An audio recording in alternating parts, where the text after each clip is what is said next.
Hello, brother. Today I'm going to be talking about exercise and meditation. You may think I have done none. It's fine. You haven't seen my jacked up muscles yet. You haven't seen me being ripped. So I can't blame you. But today, let us actually talk of a story. Let's actually look at two people. If Arnold Schwarzenegger, the guy who acted as Terminator, he just stood before you right now, or let's just say some random puny kid stood before you right now. Who do you give a firm handshake to? Arnold Schwarzenegger, obviously, you'd say. If you said the puny kid, I don't know what kind of guy you are, but let's just say you picked Arnold Schwarzenegger. Now you're in a situation where your hands are literally broken because he's muscular, and you're like, oh my god, he's freaking strong. He must have worked so hard for the muscles he has. That's not what you think consciously, but your mind does know that muscles, although they can be obtained by medical surgeries, they cannot be maintained without any kind of pain or so. Muscles imply that they are auto gained and he has worked for them. So, Arnold Schwarzenegger, when you look at him, you will respect him because man's got a lot of muscles. He did some steroids, let's just say, but he still's got a lot of muscles and he still worked for it. So you will respect him for that, right? Even if you say, wait, that's because everybody's in the patriarchy and all of that bullshit, let's go back to basic logical reasoning.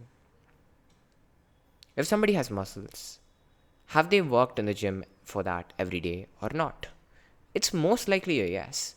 And if they have worked every day in the gym, that means they are a hardworking dude. That dude or that brother is really hardworking. So if you really think about it, you'd have to give them a respect. So exercise is a really hard thing to do daily, but once you become ripped from exercise, the idea is you gain everybody's respect. I'm not just saying exercise for everybody's respect, but that's also one more thing. Now let's take that puny kid and Arnold Schwarzenegger. Let's assume they're the same age, and Arnold Schwarzenegger just minimized to an age of say 17, so that it'll be more relatable to us. And what happens now is the puny kid and Arnold Schwarzenegger. Who do you reckon is gonna live longer? Most likely Arnold Schwarzenegger, because one, exercise, it releases a lot of good hormones in our bodies that actually take care of our stuff every day. Stuff implying organs. What happens then is those stuff being taken care, they come in handy later on. Your prostate gland doesn't collapse. If you eat healthy and you exercise, you're going to be living a longer time than that puny kid, right? But lesser than Arnold Schwarzenegger, because probably he's been doing this for a lot longer than you. So let's stop with this Arnold Schwarzenegger shit and let's get on to more stuff. So, say I have this young kid. No, I don't have a young kid yet. I'm 18. The police will catch me. What am I saying? So, as the situation calls for, let's move to something more complex. So, why meditation now? You know why exercise? Because your stuff gets to live for longer because it's been given its maintenance because of the stuff our body releases, like the hormones, to maintain them as a result of exercise. I know that. That's why we should exercise. That's fine. But why meditate?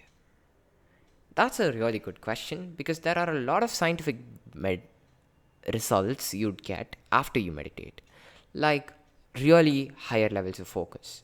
I could sit and work for 14 hours straight. If you even look at this channel, I've posted this challenge there. And a Monish who never was meditating would never be able to focus for that long periods of time. And I did focus for those long periods of time, which means meditation has helped that. So if you're like, I don't want to focus for long and all, but there are more benefits. You will be more aware of your surroundings, your thoughts, yourself, and so on. Why does this happen, you ask? Well, in that moment you're meditating, what you do is deep breath in, hold, and you exhale, right? So, what you do is you focus on your breath pattern again and again, and by that, You empty your head of thoughts. Your brain is like a notebook. The more you write on top of it, the more there is to read. But the more cluttered your notebook is, the more harder it becomes to read. So when you empty your notebook, it gets a lot better and readier for writing. And your thoughts, they'll become lesser and lesser because you're making this a habit and more of a habit again and again. And when your thoughts are lesser, what you can do is you can actually observe yourself as a third person would. You won't be thinking to yourself, oh, I want a hot dog, I want a cheeseburger. You won't be thinking that to yourself. You'd be thinking to yourself, oh, I want to do this right now. I feel like doing it, but I'm not really gonna do it. That's the stuff that's gonna be going on in your head. It'll give you a lot of self control, I must say, because when I meditated really regularly, like when I never took a day off in 2 weeks or so, that kind of stuff, I saw the benefits. When I actually was in my trigger environment the whole day, I didn't even get a thought to freaking do the deed. And I think you're starting to get the idea of how meditation, exercise, and eating healthy can be a lot in improving your life. So I think you got my reasoning, and I think that actually helped. This video is over. See you in another one as part of this series. Goodbye.